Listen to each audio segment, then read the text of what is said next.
For this chapter, we're going to talk about the physical and cognitive development in middle and late childhood. During the middle and late childhood, a lot of things are happening as far as physical and cognitive changes. Children are growing taller, they're maybe gaining weight, getting stronger, and they're basically, becoming used to using their physical skills.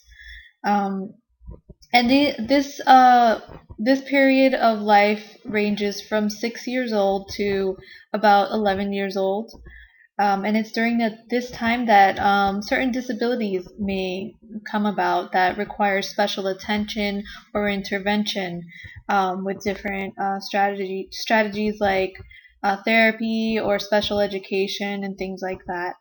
Um, it's also common in this period for children to develop their cognitive abilities that increases dramatically during this time.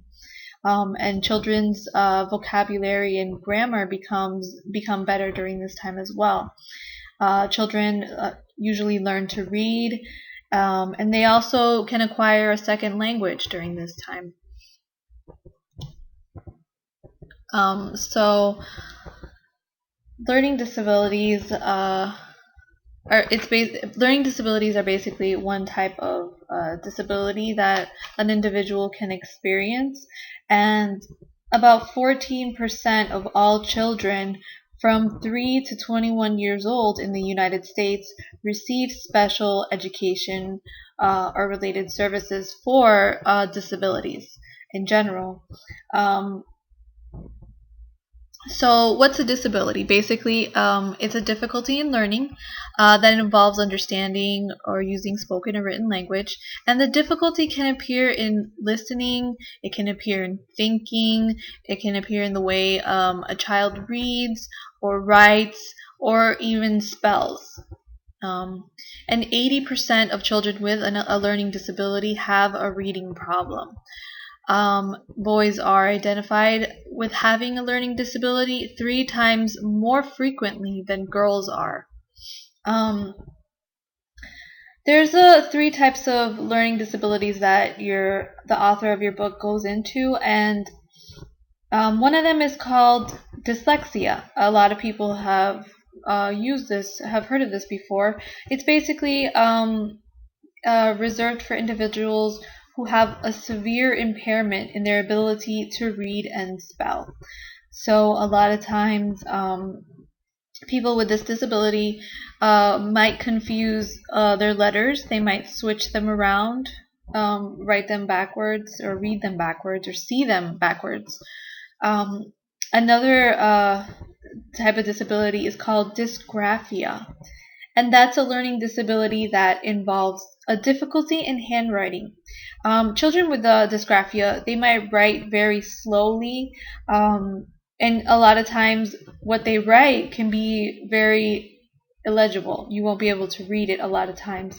Um, and they'll make numerous amounts of spelling errors because of their inability to match up the sounds with the letters. And that's a learning disability called dysgraphia. Another type of learning disability is called dyscalculia. It's also known as a developmental arithmetic disorder. And basically, it involves a difficulty in math computation. So, those are the 3 types of learning disabilities. Moving along, another type of disorder that a child can experience is attention deficit hyperactivity disorder, also known as ADHD. Now, there's a few types of attention deficit disorders. There's ADHD, attention deficit hyperactivity disorder, and there's also ADD, which is attention deficit disorder without the hyperactivity part of it. So an individual or a child that has ADHD will experience certain symptoms over time, and those symptoms are characterized by inattention, hyperactivity, and impulsivity. This is actually a disorder that is becoming more and more common for children to be diagnosed with for some reason, um, especially in recent decades. Some of the possible causes of ADHD include things like genetics, things that we can't really control, brain damage during prenatal or postnatal development, um, and cigarette and alcohol exposure during the prenatal development. So if a mother was smoking while she was pregnant, um, that's something that's been known to be a possible cause of ADHD. And also if a mother was around someone that was smoking a lot, because secondhand smoke can be a contributing factor as well, or alcohol use during pregnancy, because alcohol and cigarettes are what's known as the teratogen, which is what we spoke about in previous chapters. So that can be a possible cause of ADHD. Also, low birth weight has been correlated with ADHD. A child that's born below the normal weight of birth for an individual. Um, some of the treatment for ADHD includes Adderall and Ritalin. Also, a new medication that's out there now is called Strattera. And Adderall and Ritalin are actually a stimulant medication, which is kind of interesting because a stimulant usually makes an individual hyper, and it's being used. It's considered an upper and a stimulant, so it's actually being used to treat someone with hyperactivity. So the way that it kind of works on the brain is very interesting because um, it actually helps a child or an individual focus better.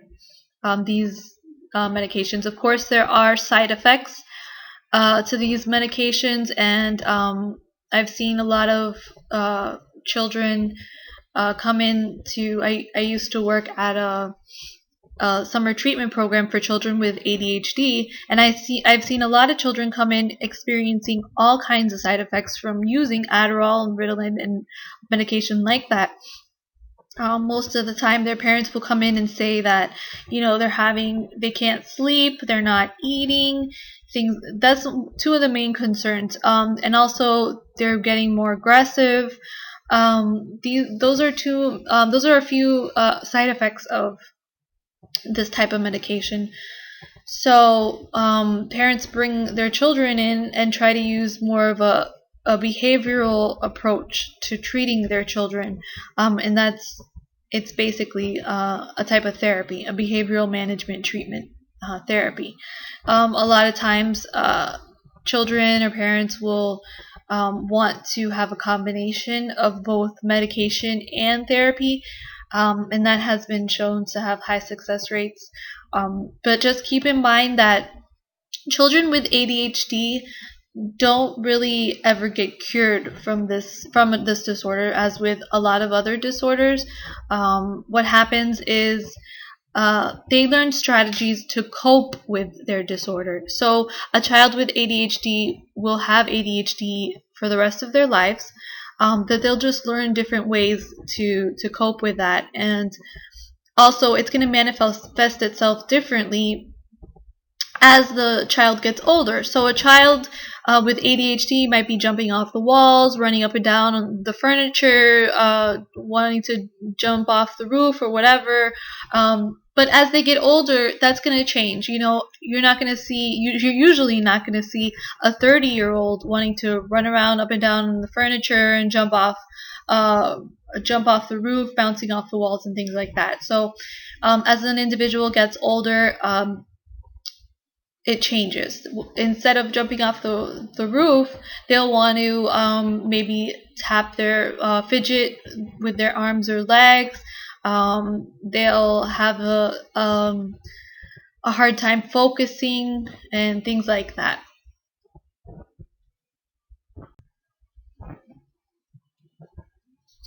Continuing on with disabilities, we have the autism spectrum disorders. And these are also called pervasive developmental disorders, and they can range from severe to milder disorders. The more severe disorder of autism spectrum disorders is autistic disorder. And the onset of this disorder is in the first 3 years of life. There are deficiencies in social relationships in people who have autistic disorder.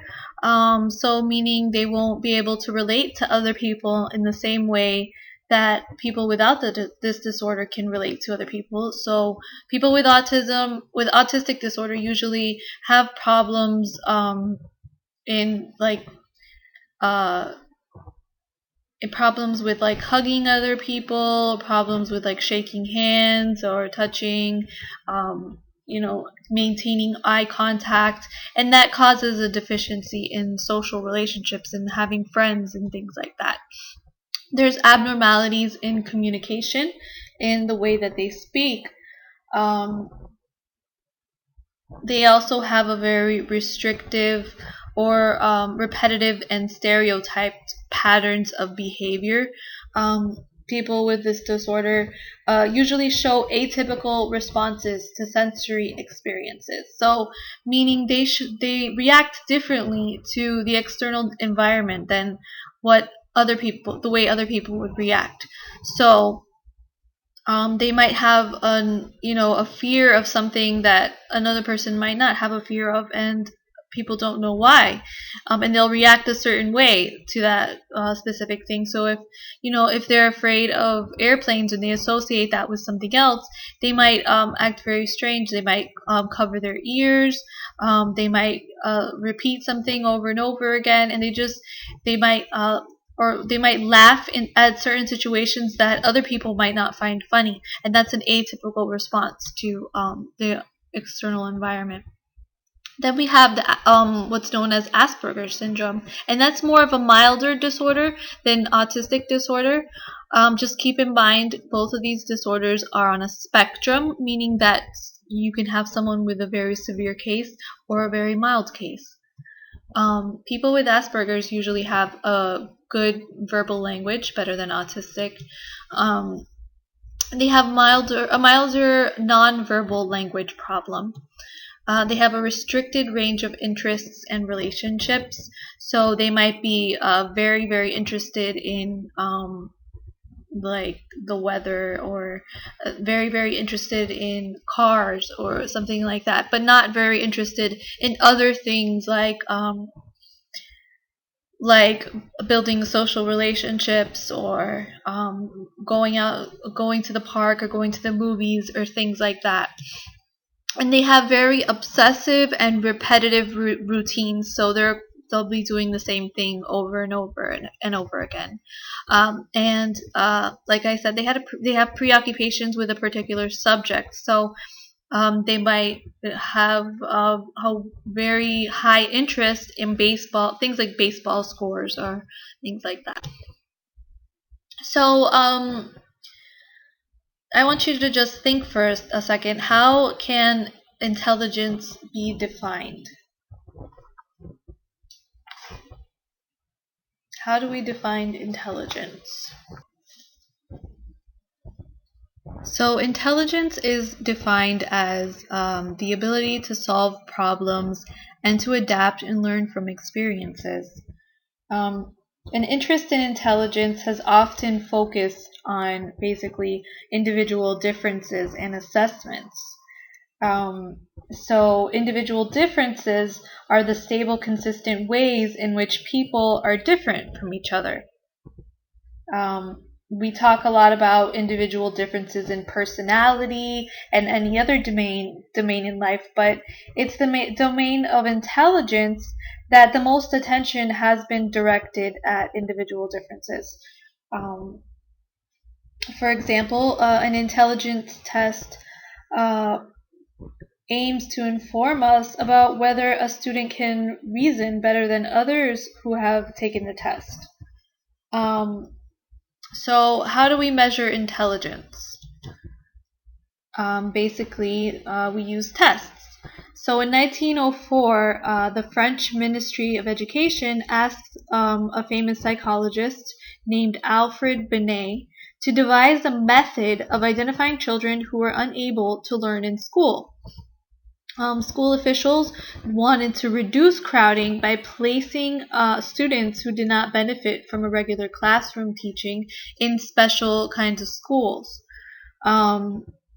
So basically, they developed this test to meet that request, and the test was called the Stanford Binet test. And basically, it consisted of 30 questions on topics ranging from the ability to touch your ear to the ability to draw different things from memory and define abstract concepts. So this test was designed to identify children with difficulty learning in school so that they can separate them from other children who don't have difficulties learning in school.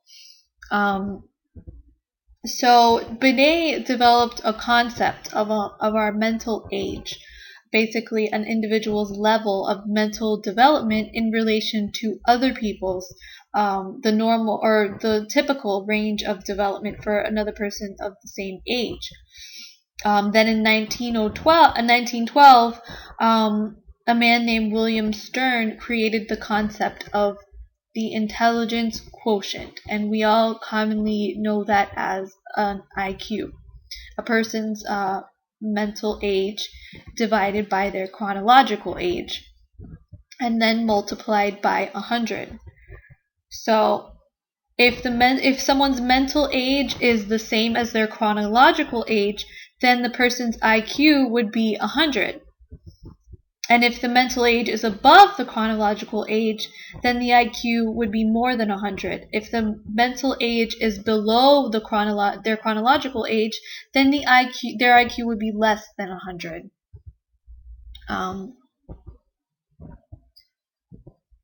So the Stanford Binet test is actually a revised version of the Binet test. And the scores are basically on an approximate normal distribution, meaning it's going to be on a bell-shaped curve. The majority of the scores are going to fall in the middle of the curve.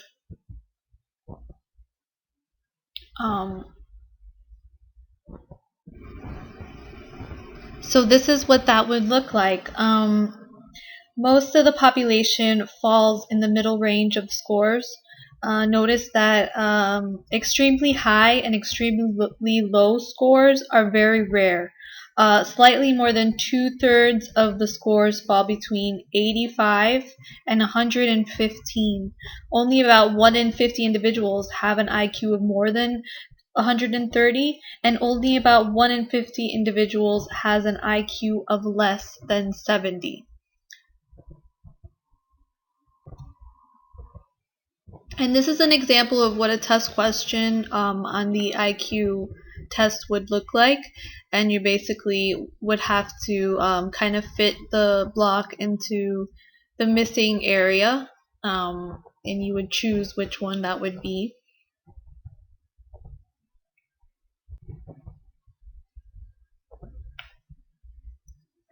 So just some few things to keep in mind when using intelligence tests, or if you're taking an intelligence test, or if you've known anyone to take one, or you're going to give an intelligence test one day. You need to avoid stereotyping and expectations. Keep in mind that people from other cultures might not learn the same things that we learn in the United States. So they might have a different set of knowledge in general, a different way of learning, a different whole plethora of things that we don't know about. And the intelligence test basically is testing people on the basis of knowledge in the United States. And keep in mind that the IQ is not the sole indicator of competence. It's not the only thing that's going to tell you whether someone is intelligent or not. So use caution in interpreting an overall IQ score of an individual. Just because someone has a low IQ score doesn't mean that they're not intelligent. And the intelligence test kind of tests for different things. One of the things it tests for is verbal abilities. This is where a child must think logically and abstractly to answer a number of questions about how things might be similar. So an example of a question that tests for verbal competency, an example of that test question would be, in what way are a lion and a tiger alike? So a child might say, oh, well, they're both animals, or they both have 4 legs. And depending on what their answer is, they'll get a score. If they say something like they're both animals, they might get a score of 1. If they say that they're both mammals with 4 legs, they might get a higher score. So that's an example of that. Then comprehension, it also tests that. That portion is designed to measure an individual's judgment and common sense. An example of that question would be, what is the advantage of keeping money in a bank? That might seem like a kind of a more difficult question for a child, but they'll come up with whatever answer, to save money or whatever it is, and then they'll get a score for that. For the non-verbal subscales, children will assemble a set of multicolored blocks to match designs that the examiner shows them. And that tests visual motor coordination, perceptual organization, and the ability to visualize spatially the things that they're being assessed. So you can see the blocks down here. This is what they would look like. And basically the example of the question would be, use the 4 blocks on the left, on these 4 blocks, to make the pattern on the right, to turn it into these, the 4 blocks on the right. And then on each side of the block, they have a different design. So when they flip it over, you have to flip over the block in a certain way to make it match up to the design that they're being showed. And they have a time limit to do that. If they don't do it within that time, they don't get the points. But as an assessor, you would allow the child to continue finishing. If they're about to come up with the answer, you don't say, oh, you're finished, time up. You would allow the child to continue until they finish. But if they are struggling and they can't even find anything, can't even find 1 block, don't really know what they're doing, then you would move on to the next question. So some of the extremes of intelligence, we have mental retardation, and that's a condition of limited mental ability in which an individual has a low IQ, typically below 70, and has a difficulty adapting to everyday life. So mental retardation, MR, can be mild, can be moderate, or it can be severe. Then you have the other side of the spectrum of intelligence, and that's giftedness. These are people who have an IQ of over 130. And there's 3 criteria for that. There's precocity, marching to their own drummer, and a passion to master things, in addition to the high IQ.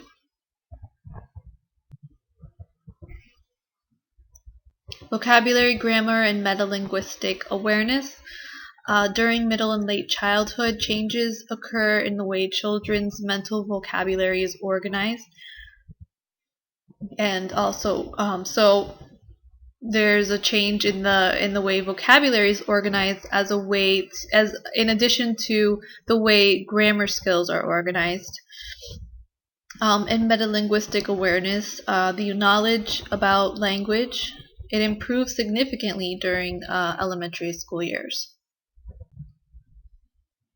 So when we think about intelligence, some people think, well, IQ that determines whether you're intelligent. But Sternberg kind of came up with this theory of intelligence that kind of broadens that short answer and short idea. So basically, what he thought was that people have different types of intelligence. There's an analytical intelligence, which is an ability to analyze things, to judge and evaluate, and compare and contrast things. Children or people with this type of intelligence are usually favored or liked in a conventional school.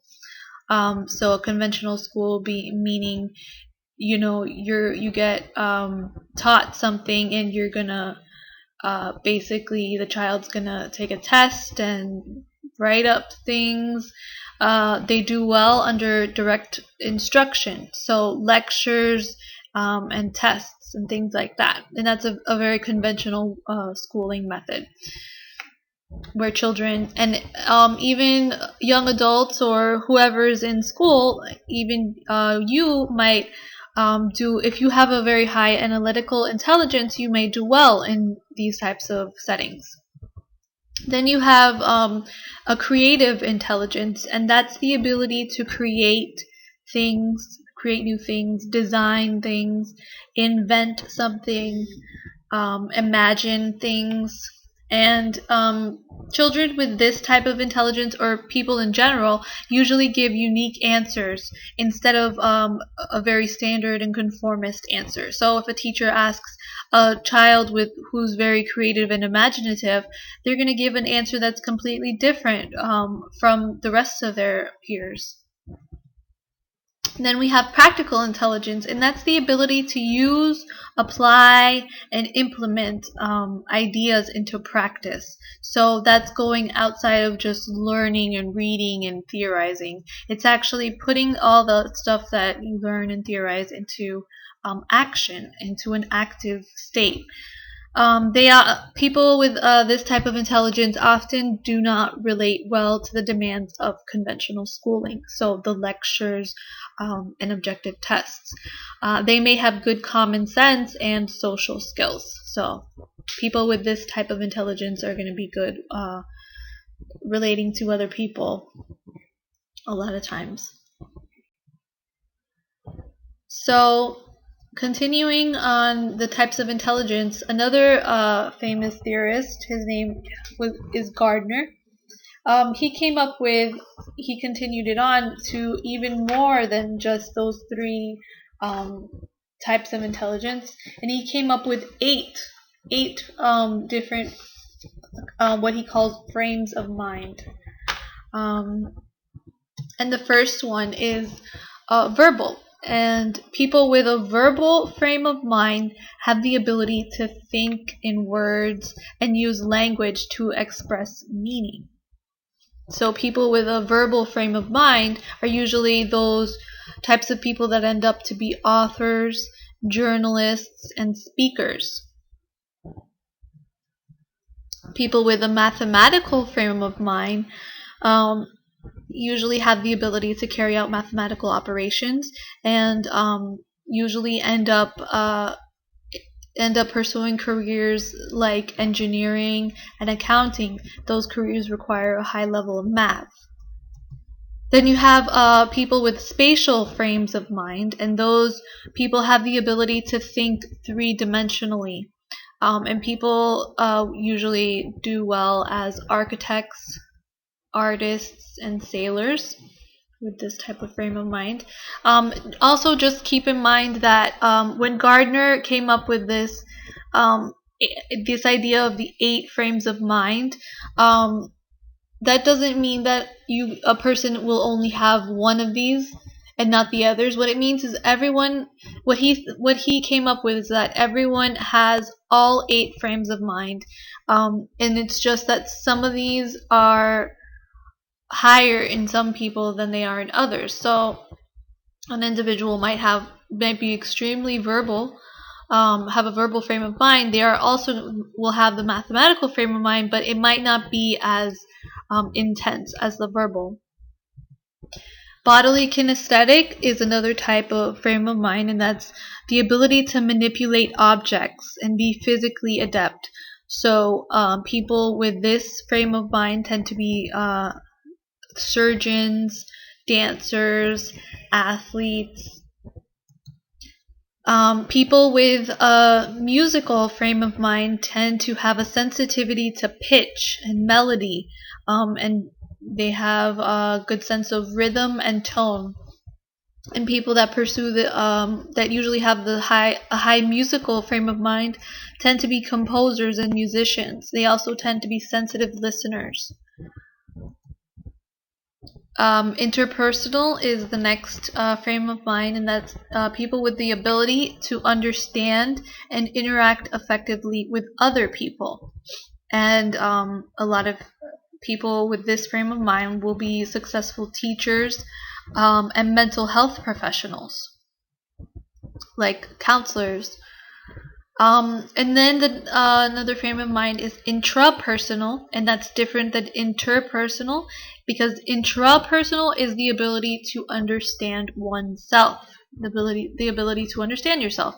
And a lot of times you'll see that psychologists have that type of frame of mind. And then the last one is the naturalist. And these people have the ability to observe patterns in nature and understand natural and human made systems. So people with this frame of mind tend to be farmers, botanists, ecologists, landscapers. And this is just a little chart showing the different frames of mind. Later on, after Gardner created the 8 frames of mind, he came up with a 9th one, actually, and that was the existentialist frame of mind. And a lot of people with this frame of mind will become philosophers or theorists.